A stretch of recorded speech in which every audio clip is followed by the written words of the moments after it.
नमस्कार. श्री स्वामी समर्थ. जय जय स्वामी समर्थ. श्री स्वामी समर्थ. जय जय स्वामी समर्थ. बघा मैत्रिणींनो, आपण मागील व्हिडिओत बघितले की वाढदिवस संस्कारमय कसा साजरा करावा. आज आपण अमावस्येच्या दिवशीची सेवा बघणार आहोत. अमावस्येच्या दिवशी आपण सकाळी लवकर उठून जो मी 3 नारळांचा अमावस्येचा तोडगा सांगितला आहे, ह्या अमावस्यापासून त्या तोडग्याची सुरुवात करायची आहे.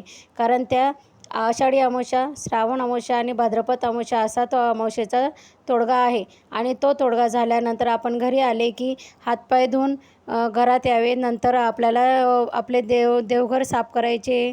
नंतर देवांना आंघोळ घालायची, म्हणजे देवांची साफसफाई करायची.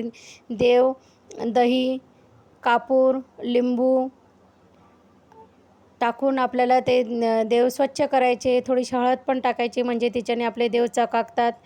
त्यानंतर आपल्याला पूर्ण देव स्वच्छ झाल्यानंतर आपल्याला देवघर सर्व स्वच्छ करून घ्यायचं आहे. आणि त्यानंतर आपल्याला काय करायचं आहे, दक्षिणेला तोंड करून आपल्याला पितरांची सेवा करायची आहे. त्या दिवशी आपल्याला आसन घ्यायचं आहे. आसन घेतल्यानंतर आपल्याला हवनासाठी एक आपल्याला पात्र लागणार आहे.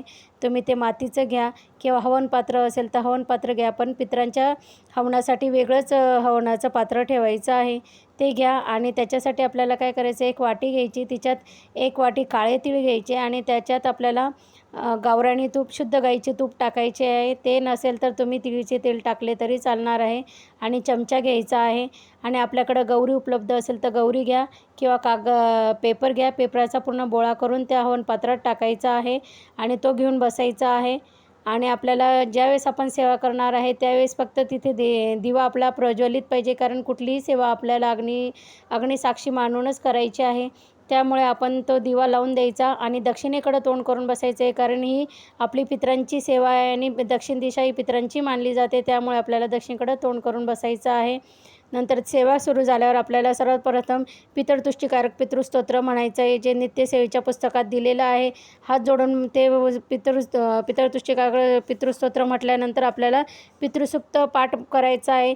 त्याचं नमन झालं की आपल्याला विनियोग करायचा आहे. आणि विनियोग झाला की त्यानंतर आपल्याला जे त्याचे 15 ज्या ओवी आहे तर त्या आपल्याला ती प्रत्येक ओवी म्हणजे प्रत्येक ओळ झाल्यानंतर आपल्याला आपण स्वहा न म्हणता स्वधा म्हणायचं आहे, कारण आपल्याला ती पितरांची सेवा करायची आहे, म्हणून ते आपल्याला त्याला अर्पण करायचं आहे. म्हणून आपल्याला ती ओळ झाल्यावर आपल्याला जी आपण पितृसूक्ताची पहिली ओळ, दुसरी ओळ वाचणार आहे विनियोग झाल्यानंतर. ती पूर्ण झाल्यानंतर आपल्याला जे आपण तीळ घेतलेली आहे, तूप आणि तीळ घेतलेले वाटीमध्ये, ती आपण जी गौरी असेल ती पेटवून घ्यायची किंवा कागदाचा बोळा जो आपण घेतलेला तो पेटवून घ्यायचा आहे.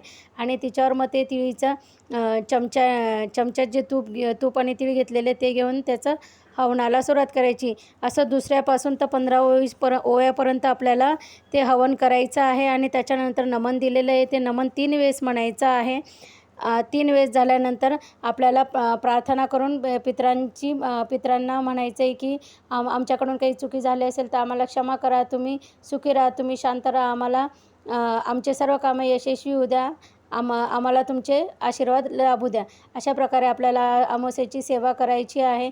आणि त्या दिवशी देवाला नैवेद्य दाखवून आपली सेवा पूर्ण करायची आहे. तर कसा वाटला हा व्हिडिओ, तुम्हाला आवडला असेल तर जरूर लाईक करा, शेअर करा, सबस्क्राईब करा. जास्तीत जास्त लाईक करा, शेअर करा. तुमचे काही प्रश्न असतील, समस्या असतील तर मी तुम्हाला जरूर मार्गदर्शन करेन. मला कमेंट करून नक्कीच सांगा. श्री स्वामी समर्थ. जय जय स्वामी समर्थ. श्री स्वामी समर्थ. जय जय स्वामी समर्थ. धन्यवाद.